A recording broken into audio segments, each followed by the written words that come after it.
ಶ್ರೀರಸ್ತು ಶುಭಮಸ್ತು ಶ್ರೀರಸ್ತು ಶುಭಮಸ್ತು. ಮಧುಮಿತಾ ಈ ಮನೆಗೆ ಬಂದು ನಿನಗೆ ನನ್ನ ಮೇಲಿದ್ದ ಗೌರವನೆಲ್ಲ ನುಚ್ಚು ನೂರು ಮಾಡಿಬಿಟ್ಟಿದ್ದಾಳೆ. ಅದನ್ನು ಮತ್ತೆ ಜೋಡ್ಸೋಕ್ಕೆ ಸಾಧ್ಯನೇ ಇಲ್ಲ.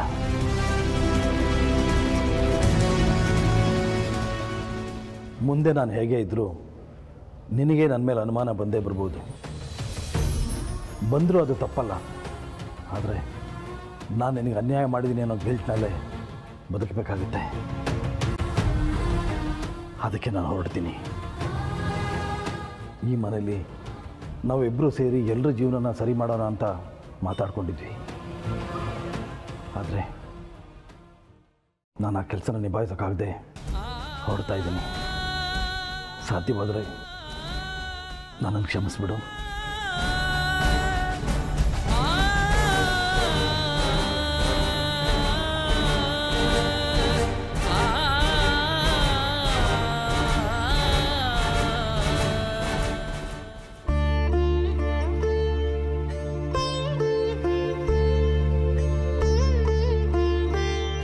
ಶ್ರೀ, ನಿನ್ನ ಹೆಂಡತಿ ಜಾಹ್ನವಿ ತುಂಬ ಒಳ್ಳೆಯವಳು. ಎಷ್ಟು ಒಳ್ಳೆಯವಳು ಅಂತಂದರೆ ತನಗೆ ತೊಂದರೆ ಆದರೂ ಪರವಾಗಿಲ್ಲ, ಇನ್ನೊಬ್ಬರಿಗೆ ತೊಂದರೆ ಆಗಬಾರ್ದು ಅನ್ನೋ ಮನೋಭಾವ ಇರೋಳು. ಅವಳು ಈ ಮನೆ ದೇವತೆ. ಅವಳನ್ನ ಚೆನ್ನಾಗಿ ನೋಡ್ಕೋಪ. ಮಾವ ಪ್ಲೀಸ್ ಮಾವ. ನೀನು ಸಂಬಂಧದಲ್ಲಿ ನನ್ನ ಸೊಸೆ, ಆದರೆ ಮನಸ್ಸಿನಿಂದ ನನ್ನ ತಾಯಿಗಿಂತ ಹೆಚ್ಚು. ನನ್ನ ತಾಯಿನೂ ನನ್ನ ಹೀಗೆ ಕಾಪಾಡಿಲ್ಲ. ಅಷ್ಟು ಜೋಪಾನವಾಗಿ ನೀನು ನನ್ನ ಕಾಪಾಡಿದೀಯ. ತುಂಬ ಒಳ್ಳೆ ಸೊಸೆ ನೀನು. ಆದರೆ ನಿನಗೆ ಒಳ್ಳೆ ಮಾವನಾಗಿರೋ ಯೋಗ್ಯತೆ ನನಗಿಲ್ಲ.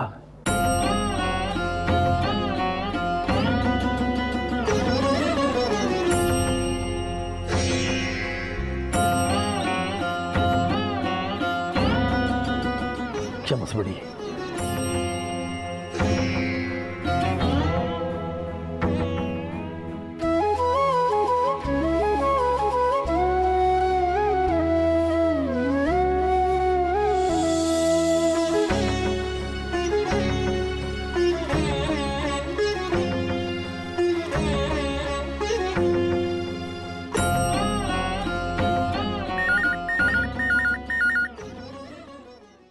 ಹಲೋ, ಹೌದಾ? ಎಲ್ರಿಗೂ ಹೇಳ್ತೀನಿ. ಅಕ್ಕ ಜಾನ್ವಿ ಶ್ರೀ ಹುಷಾರಾಗ್ಬಿಟ್ರಂತೆ, ನಾರ್ಮಲ್ ಆಗಿ ಬಂದ್ಬಿಟ್ರಂತೆ. ಶ್ರೀ ಜಾನ್ವಿ ಕೇಳ್ತಾ ಇದಾರಂತೆ, ನಮ್ಮನ್ನೆಲ್ಲರ ನೋಡ್ಬೇಕು ಅಂತಿದಾರಂತ ಅಕ್ಕ. ಹೌದಾ? Thank God. What a relief ma'am.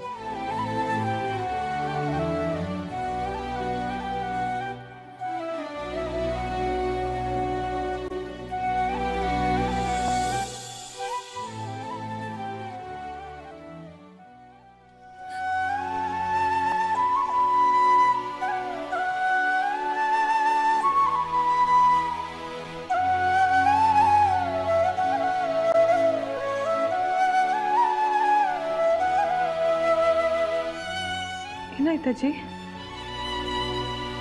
ಮತ್ತೆ ನಾನು ಈ ಮನೆಗೆ ವಾಪಸ್ ಬರ್ತೀನೋ ಇಲ್ವೋ, ನಿಮ್ಮೆಲ್ಲರನ್ನು ನಾನು ಮತ್ತೆ ನೋಡ್ತೀನೋ ಇಲ್ವೋ ಅಂತ ಹೆದರ್ಕೊಂಡ್ಬಿಟ್ಟಿದ್ದೆ. ಆದರೆ ದೇವ್ರು ದೊಡ್ಡವನು, ನನಗೆ ಅನ್ಯಾಯ ಮಾಡಲಿಲ್ಲ. ಅಜ್ಜಿ, ಜಾಸ್ತಿ ಮಾತಾಡಿ ಆಯಾಸ ಮಾಡ್ಕೋಬೇಡಿ. ಬನ್ನಿ, ರೂಮಿಗೆ ಬಂದು ರೆಸ್ಟ್ ಮಾಡಿ ಬನ್ನಿ. ನನಗೆ ರಸ್ತೆಯನ್ನು ಬೇಕಾಗಿಲ್ಲ, ನಾನು ಆರಾಮಾಗೇ ಇದ್ದೀನಿ. ಆದರೆ ಇನ್ನೂ ಕೆಲವು ನೋವುಗಳಿದೆ. ಅದು ದಿನಗಳು ಹೋಗ್ತಾ ಹಾಗೆ ಮರ್ತು ಬಿಡುತ್ತೆ.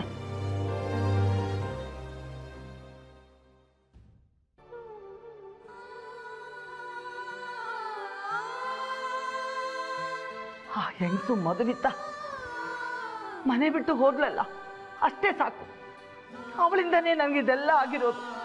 ಇಲ್ಲ ಅಂತ ಇದ್ರೆ ನಾನು ಯಾವತ್ತಾದರೂ ಹುಷಾರಿಲ್ಲ ಅಂತ ಹಾಸಿಗೆ ಹಿಡಿದು ಮಲಗಿರೋದು ನೋಡಿದ್ದೀರಾ? ಹೌದು, ಅಜ್ಜಿಗೆ ಹುಷಾರಿಲ್ಲ ಅಂದರು, ಔಷಧಿ ತಗೊಂಡು ಆಫೀಸ್ಗೆ ಹೋಗೋರು. ಇವತ್ತೇ ಫಸ್ಟ್ ಟೈಮ್ ಈ ಥರ ಆಗಿದ್ದು. ಇದೇ ಕೊನೆ ಸಲ ಕೂಡ. ಇನ್ಮೇಲೆ ಅಜ್ಜಿ ಮುಂಚೆ ನಮ್ಮ ಜೊತೆ ಹೇಗಿದ್ರು ಹಾಗೆ ಆರಾಮಾಗಿರ್ತಾರೆ. ಆ ಮಧುಮಿತಾ ಅನ್ನೋ ಹೆಂಗಸು ನಮ್ಮನೆಗೆ ಕಾಲಿಟ್ಟು ನಮ್ಮ ನೆಮ್ಮದಿ ಎಲ್ಲ ಹಾಳು ಮಾಡಿಬಿಟ್ಟು, ಇನ್ನು ಸ್ವಲ್ಪ ದಿನ ಇಲ್ಲೇ ಇದ್ದಿದ್ರೆ ಶ್ರೀ ಜಾನ್ವಿ ಮಧ್ಯ ಜಗಳ ತಂದಿಟ್ಟು ಶಾಶ್ವತವಾಗಿ ದೂರನೇ ಮಾಡಿಬಿಟ್ಟಿರೋಳು. ಬಿಡಿ ಅಕ್ಕ ವಿಷಯ. ಇನ್ಮೇಲೆ ನಮ್ಮ ಮನೇಲಿ ಯಾರು ಅವ್ರ ಹೆಸರು ಎತ್ತೋದೇ ಬೇಡ. ಅದೇ ಮತ್ತೆ ಕರೆಕ್ಟ್. ಏನು ಅದೇ ಮತ್ತೆ ಕರೆಕ್ಟ್ ಬಾರೆ. ನಾನೇನು ಮಾಡಿದೆ? ಇನ್ನೊಂದ್ಸಲ ಮೂರನೇ ಅವ್ರ ಮಾತು ಕೇಳ್ಕೊಂಡು ಹೆಂಡತಿ ಮೇಲೆ ಸಂಶಯ ಪಟ್ರೆ ನೋಡೋ ಏನಾಗತ್ತೆ. Never mom. ಇಲ್ಲ ಬೇರೆಯವ್ರ ಮಾತು ಕೇಳೋದಕ್ಕಿಂತ ಹೆಂಡತಿ ಮಾತಿಗೆ ಹೆಚ್ಚು ಬೆಲೆ ಕೊಡಬೇಕು. Yes mom, yes mom. Sorry mom, ಕಿವಿ ನೋವುತ್ತದ. ಸಾರಿ ನಮ್ಮನ್ನೆಲ್ಲ ಕೇಳೋದಲ್ಲ.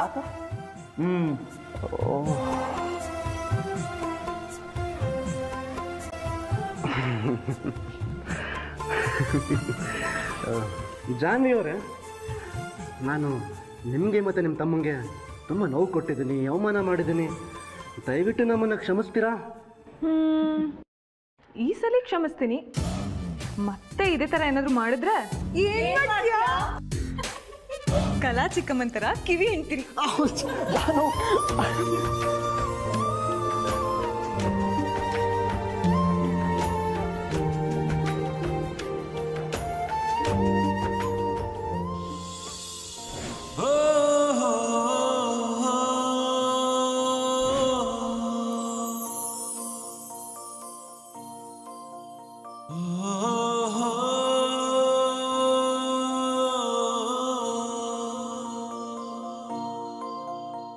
ಸಾರಿ.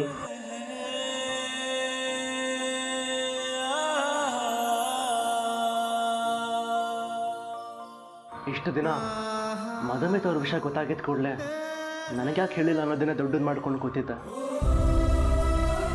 ವಿಷಯ ಗೊತ್ತಾಗಿದ್ರೆ ಮ್ಯಾಟರ್ ಇನ್ನೂ ಸೀರಿಯಸ್ ಆಗಿರೋದು.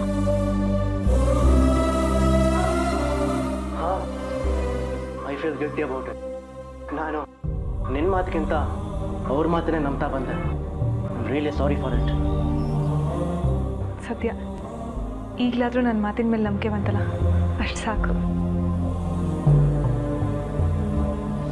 ಈ ಮನೇಲಿ ಆಗಬೇಕಾಗಿದ್ದ ಅನಾಹುತನ ನೀನು ಮುಂದಕ್ಕೆ ತಳ್ತಾ ಬಂದೆ. ಈ ಮನೆ ದೊಡ್ಡ ಭಾರನ ನೀನು ನಿನ್ನ ಹೆಗಲ ಮೇಲೆ ಹೊತ್ಕೊಂಡೆ. ನಿಜ ಹೇಳಬೇಕು ಅಂದರೆ ಆ ಜವಾಬ್ದಾರಿ ತಗೋಬೇಕಾಗಿತ್ತು ನಾನು.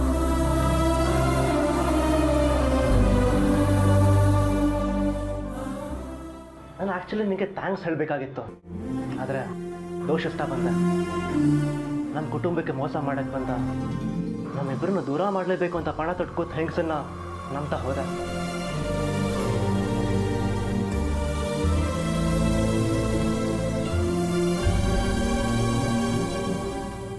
ನೀನು ನಮ್ಮ ಮನೆ ನೆಮ್ಮದಿ ಕಾಪಾಡಕ್ಕೆ ಬಂದವಳು, ಆದರೆ ನಾನು ನಿನ್ನ ನೆಮ್ಮದಿನ ಹಾಳು ಮಾಡಿಬಿಟ್ಟೆ. ಗೌರವ ಇಲ್ಲದೆ ಮಾತಾಡಿದೆ, ಅನುಮಾನ ಪಟ್ಟೆ, ಅವಮಾನ ಮಾಡಿದೆ, ಮನೆಯಿಂದ ಹೋಗುವಂತೆಲ್ಲ ಮಾತಾಡ್ಬಿಟ್ಟೆ.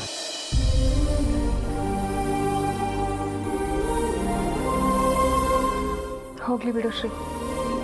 ಸತ್ಯ ಗೊತ್ತಾಗಿ ಅದರಿಂದ ಆಗಬೇಕಾಗಿದ್ದ ಅನಾಹುತ ತಪ್ಪಲ್ಲ, ಅಷ್ಟು ಸಾಕು.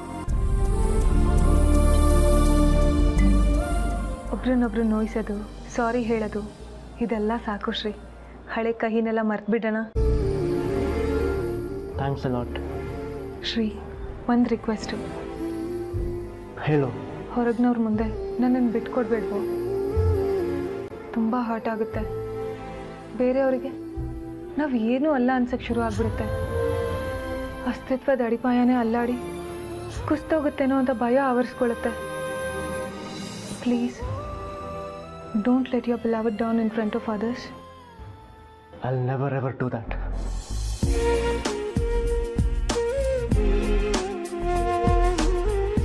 ಥ್ಯಾಂಕ್ಸ್. ನೀ ನನ್ನ ಜೀವ ಕಣೆ. ನಿನ್ನನ್ನು ಜೋಪಾನವಾಗಿ ನೋಡ್ಕೊಳ್ಳೋಕ್ಕೆ ಥ್ಯಾಂಕ್ಸ್ ಯಾಕೆ? ಶ್ರೀ, ನಾಡಿದ್ದು ಏನು ಹೇಳು? ಗುರುವಾರ ನಾಡಿದ್ದು ಸ್ಪೆಷಲ್ ಏನು ಹೇಳು? ಮಾಮ್ ರಾಯರಿಗೆ ಸ್ಪೆಷಲ್ ಪ್ರಸಾದ ಮಾಡ್ತಾರೆ. ಅಲ್ಲ ಶ್ರೀ, ನಾಡಿದ್ದು 16ನೇ ತಾರೀಕು. ನಾವು ಹೊಸದಾಗಿ ಫ್ಲ್ಯಾಟ್ ತಗೋಬೇಕು ಅಂದ್ಕೊಂಡಿದ್ವಲ್ಲ, ಅದಕ್ಕೆ ಅಡ್ವಾನ್ಸ್ ಕೊಡಬೇಕಿತ್ತಲ್ವಾ? ಅದಲ್ಲ. ನಿಮ್ಮ ತಂದೆನ ಆಸ್ಪತ್ರೆಗೆ ಕರ್ಕೊಂಡು ಹೋಗ್ಬೇಕಾ? Not that.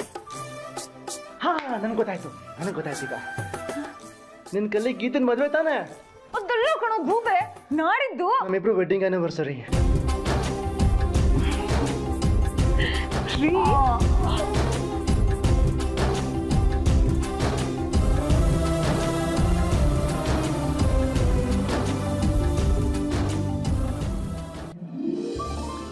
ನನ್ನ ಪ್ರೀತಿಯ ಹೆಂಡತಿನ ಮದುವೆ ಆಗಿ 1 ವರ್ಷ ಆಯಿತು.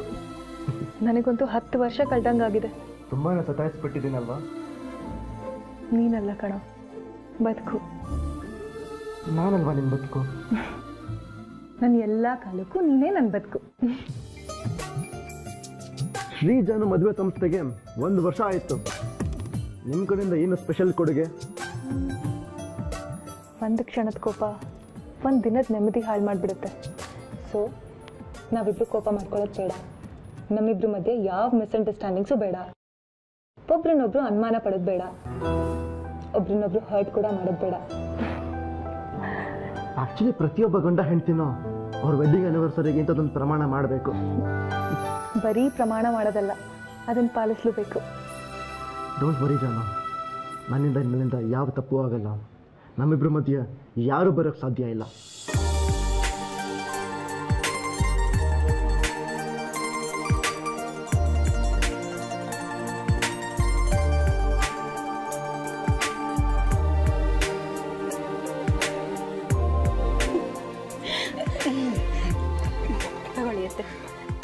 ಹೌದಾ? ಜಾನ್ವಿ ಶ್ರೀ ಮದುವೆ ಆಗಿ ಆಗ್ಲೇ 1 ವರ್ಷ ಹೋಯ್ತಾ? ಹೌದತ್ತೆ, ನಾನು ವಸು ಸೇರಿ ಅವರಿಬ್ಬರಿಗೂ ಸರ್ಪ್ರೈಸ್ ಪ್ಲಾನ್ ಮಾಡ್ತಿದೀವಿ. ಏನು ಅತ್ತೆ, ಅವರಿಬ್ರನ್ನು ಹೋಗಿ ಅತ್ತೆ, ನಾಚಿಕೆ ಆಗ್ತಿದೆ. ಅಯ್ಯ, ನೀನೇನಕ್ಕೆ ನಾಚೆ ಪಡ್ತಿದ್ಯಾ? ನಿನ್ಗೇನ್ ಕಳಿಸ್ತಾ ಇದೀವ? ಅತ್ತೆ, ಅವರಿಬ್ಬರಿಗೂ ಸೆಕೆಂಡ್ ಹನಿಮೂನ್ ಕಳಿಸ್ತಾ ಇದೀವಿ. ಹನಿಮೂನಾ? ಇಷ್ಟು ದಿನ ಇಬ್ರು ಬರೀ ಸ್ಟ್ರೆಸ್ ಅಲ್ಲೇ ಓಡಾಡ್ಕೊಂಡಿದ್ರು. 1 4 ದಿನ ಬೇರೆ ಊರು ಬೇರೆ ದೇಶಕ್ಕೆ ಹೋಗಿ ಸುತ್ತಾಡ್ಕೊಂಡ್ ಬಂದ್ರೆ ಮನ್ಸ್ ತಿಳಿ ಆಗತ್ತಲ್ವಾ? ಹೌದತ್ತೆ, ಹಾಗೆ ಅವ್ರ ಮಕ್ಕಳನ್ನ ಎತ್ತಾಡ್ಸೋ ಕನ್ಸು ನನ್ಸಾಗುತ್ತೆ ಅಲ್ವಾ? ಒಳ್ಳೆ ಐಡಿಯಾನೆ. ನಾನು ಈಗಲೇ ನಂದನ್ ಹೇಳಿ ಎಲ್ಲ ವ್ಯವಸ್ಥೆನೂ ಮಾಡಕ್ ಹೇಳ್ಬಿಡ್ತೀನಿ. ಅದಕ್ಕೂ ಮುಂಚೆ ಮನೇಲಿ ಅವರಿಬ್ರಿಗೂ ಒಂದು ಪಾರ್ಟಿ ಕೊಡೋಣ.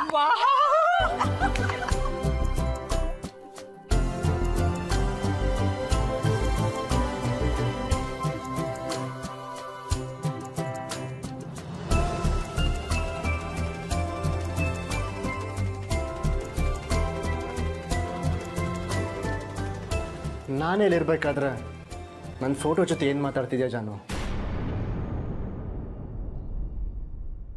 ಏನೂ ಇಲ್ಲ.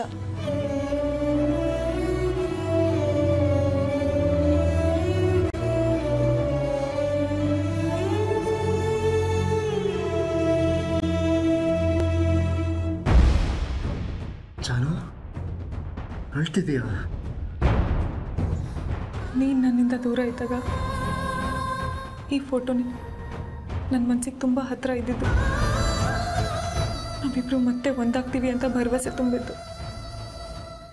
ಅದಕ್ಕೆ ಈ ಫೋಟೋ ನನಗೆ ತುಂಬ ಇಂಪಾರ್ಟೆಂಟ್. ಶ್ರೀ, ಎದುರಾಗಿದ್ದ ಜೀವಂತ ವ್ಯಕ್ತಿ ನನ್ನಿಂದ ದೂರ ಇದ್ದಾಗ ಈ ಫೋಟೋ ಜೀವ ಪಡ್ಕೋತು. ನಮ್ಮಿಬ್ರು ಮೊದಲೇ ಆ್ಯನಿವರ್ಸರಿ ಎಲ್ಲಿ ಈ ಫೋಟೋ ಜೊತೆನೇ ಆಚರಿಸ್ಕೋಬೇಕಾಗುತ್ತೇನೋ ಅಂತ ತುಂಬ ಹೆದರ್ಬಿಟ್ಟಿದ್ದೆ. ಶ್ರೀ,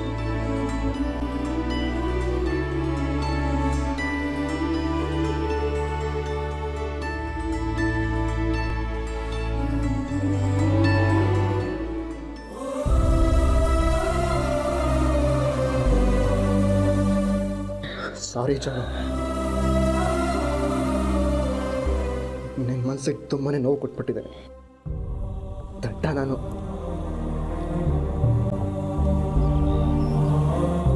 ಅಳ್ಬೇಡಮ್ಮ ಪ್ಲೀಸ್. ಹಳೆ ಕಹಿನೆಲ್ಲ ಮರೆತು ಹೊಸ ಬದುಕನ್ನು ಕಟ್ಕೊಳ್ಳೋಣ ಅಂತ ನೀನೇ ತಾನೇ ಹೇಳ್ತಿದ್ದಿದ್ದು. ನೀನೇ ಹೇಳಿದ್ದನ್ನೆಲ್ಲ ನೆನಪು ಮಾಡಿಕೊಂಡು ಕಣ್ಣೀರು ಹಾಕೋದು ನ್ಯಾಯನಾ? ಕೆಲವೊಂದನ್ನು ಎಷ್ಟು ಮರಿಬೇಕನ್ಕೊಂಡ್ರು ಸಮುದ್ರದ ಅಲೆ ಥರ ಮತ್ತೆ ಮತ್ತೆ ಬಂದು ಅಪ್ಪಳಿಸುತ್ತೆ. ನೆನಪು ಶಾಪ ಕಣೋ. ಒಳ್ಳೇದನ್ನ ಮಾತ್ರ ನೆನಪು ಮಾಡ್ಕೋ.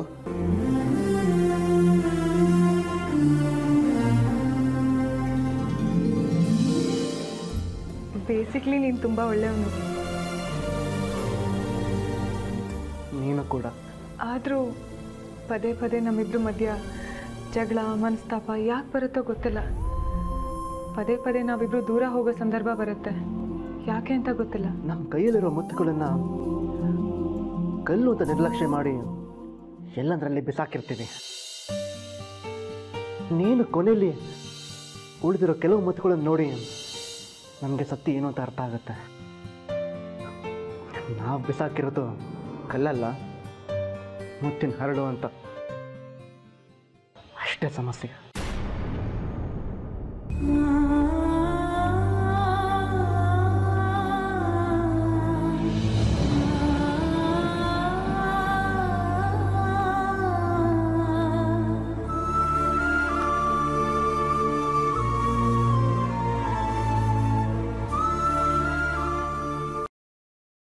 ಬಟ್ ನಾನು ತುಂಬಾ ಲಕ್ಕಿ ಜಾನು.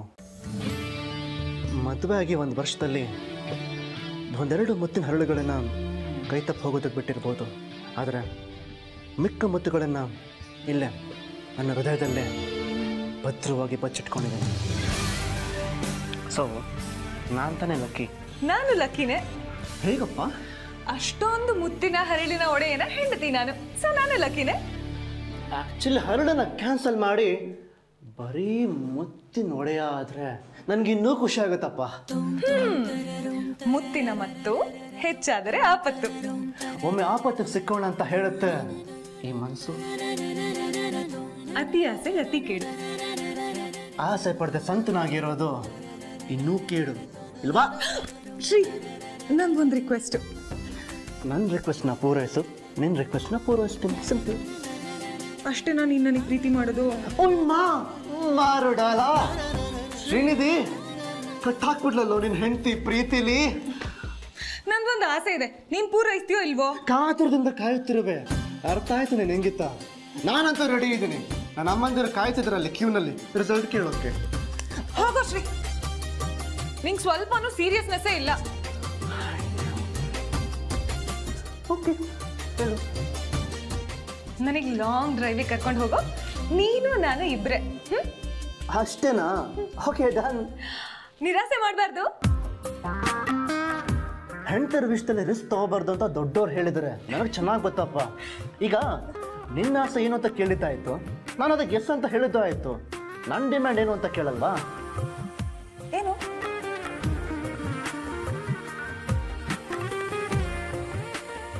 ಹೋಗೋ ಶ್ರೀ. ಇಷ್ಟೊಂದು ದಿನ ಆದ್ಮೇಲೆ ಸಿಕ್ಕಿದ್ಯಾ, ನಾನು ಸುಮ್ಮನೆ ಬಿಡ್ತೀನಾ? ಏನ್ ಮಾಡ್ತೀಯ?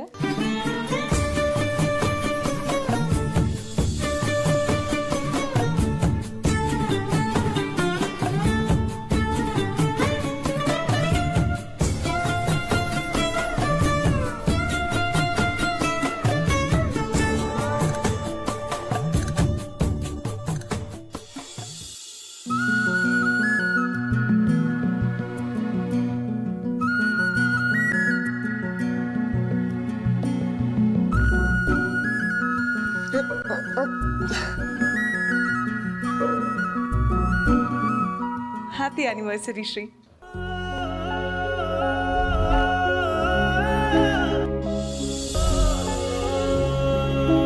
Thank you. Wish you the same. ಸರಿ, ಈಗ ಬೇಗ ಹೋಗಿ ರೆಡಿ ಆಗು, ತಕ್ಷಣ ಹೊರಡೋಣ. ಎಲ್ಲಿಗೆ? ಶ್ರೀ, ಮರ್ತ್ಬಿಟ್ಯಾ? ಲಾಂಗ್ ಡ್ರೈವಿಗೆ ಕರ್ಕೊಂಡು ಹೋಗ್ತೀನಿ ಅಂತ ಹೇಳಿದ್ದೆ. ಓ ಹೌದಲ್ಲ, ಇವತ್ತು ಸಂಜೆ ಹೇಗಿದ್ರು ಸ್ವಿಟ್ಜರ್ಲ್ಯಾಂಡಿಗೆ ಹೋಗ್ತಿದ್ದೀವಲ್ಲ. ಅದು ಬೇರೆ ಇದು ಬೇರೆ. ಈಗ ಕರ್ಕೊಂಡು ಹೋಗ್ತೀಯೋ ಇಲ್ವೋ? ಕರ್ಕೊಂಡು ಹೋಗಲ್ಲ ಅಂದ್ರೆ ನಾನೇ ನಿನ್ನನ್ನು ಕರ್ಕೊಂಡು ಹೋಗ್ತೀನಿ. Oh really? ಕರ್ಕೊಂಡು ಹೋಗು ನೋಡೋಣ. ಶ್ರೀ, ಏನಿದು ಬೆಳಗ್ಗೆ ಬೆಳಗ್ಗೆ? ರೊಮ್ಯಾನ್ಸ್ ಮಾಡೋಕ್ಕೆ ಹೊತ್ತು ಗೊತ್ತು ಅನ್ನೋದಿರಲ್ಲ ಮೈ ಡಿಯರ್. ಹೌದಾ? ನಂಗೆ ಗೊತ್ತೇ ಇರಲಿಲ್ಲ. ಗೊತ್ತು ಮಾಡಿಸ್ತೀನಿ ಬಾ. ಶ್ರೀ, ಹೋಗಿ ಫ್ರೆಶ್ ಆಗು ಫಸ್ಟು. Okay okay. ಗುಡ್. ಹೊರಡು. ಹಾಗೆ ಹೋಗಲ್ಲ.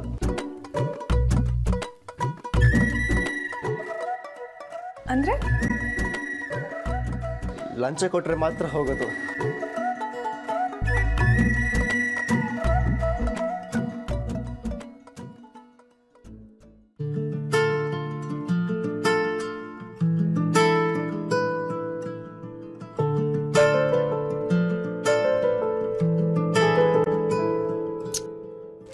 ಮೋಸ ಆಯಿತು.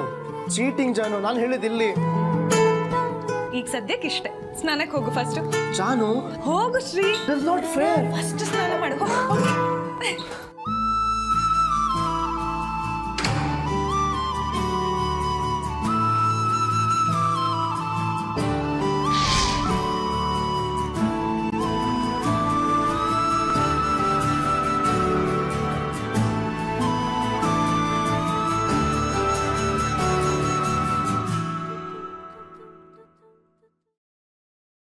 ಶ್ರೀ, ನಾವು ಹೋಗ್ತಿರೋದು ಅಜ್ಜಿಗೆ ಅತ್ತೆಗೆ ಹೇಳಿದ್ಯಾ?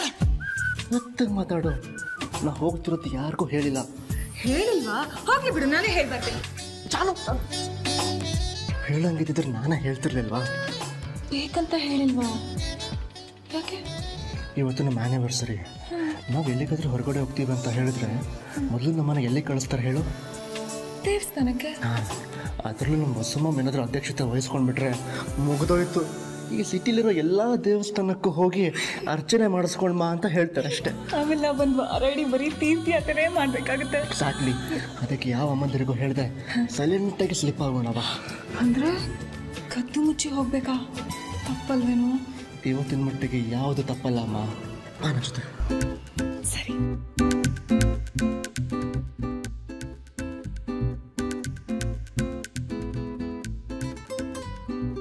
ಶ್ರೀ, ಯಾರಾದ್ರೂ ನೋಡ್ಬಿಟ್ರೆ ಏನು ಗತಿ? ಎಲ್ಲ ಅಮ್ಮಂದಿರು ಇವಾಗ ಬಿಸಿ ಇರ್ತಾರೆ, ಯಾರು ನೋಡಲ್ಲ. ನೀನು ಸೈಲೆಂಟಾಗಿ ಸುಮ್ಮನೆ ಮೆತ್ತಗೆ ಬರ್ತೀಯಾ?